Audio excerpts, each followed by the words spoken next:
ஒரு sister comment பண்ணியிருந்தாங்க Asia. Asia name நான் தேடி பார்த்தேன். ஆசியா இல்லை, அஸ்யா வேணா இருக்குது. அதை நான் எழுதுகிறேன். ஏல அஸ்யா, ஏ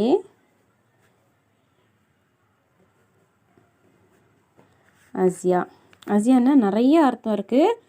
சூரிய உதயம், ரைசிங் சன், இந்த மாதிரி, அப்புறம் கிஃப்ட்டு, பீஸ்ஃபுல், இந்த மாதிரி நிறைய இருக்குது. எனக்கு ரொம்ப பிடிச்ச அர்த்தம் அதில் கிஃப்ட் ஃப்ரம் காட், அதாவது அல்லாஹ்வால் கொடுக்கப்பட்ட வெகுமதி அப்படின்னு இருந்துச்சு. அது எனக்கு ரொம்ப பிடிச்சிருந்தது. அதையே நான் இங்கே வந்து எழுதுகிறேன். gift from God.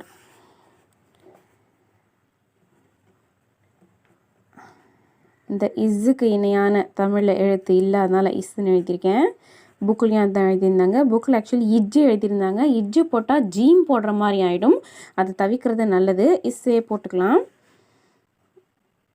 இறைவனால் கொடுக்கப்பட்ட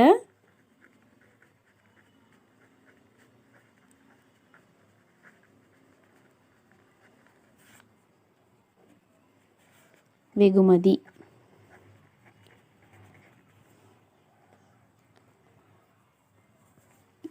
அரபிக்கில்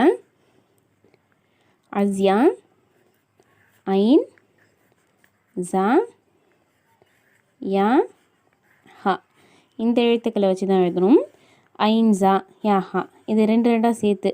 ஏன்னா ஜாக்கு அப்புறம் வார்த்தை இணையாது இல்லையா, அதனால் அஸ் யா இந்த மாதிரி எழுதலாம். இந்த ராவே நம்ம என்ன சொன்னோம், கொஞ்சம் நீட்டி இப்படி கூட போடலாம். யா வந்து 2 புள்ளி வந்து ஒரு கோடா இழுக்கலாம். அஸ்யா இந்த மாதிரி போட்டுக்கலாம். ஹா வந்து இப்படி குண்டு ஹா கூட போடலாம், இப்படி கூட போடலாம். அஸ்யா இந்த மாதிரி கூட போடலாம். அஸ் யா இந்த மாதிரி கூட போடலாம்.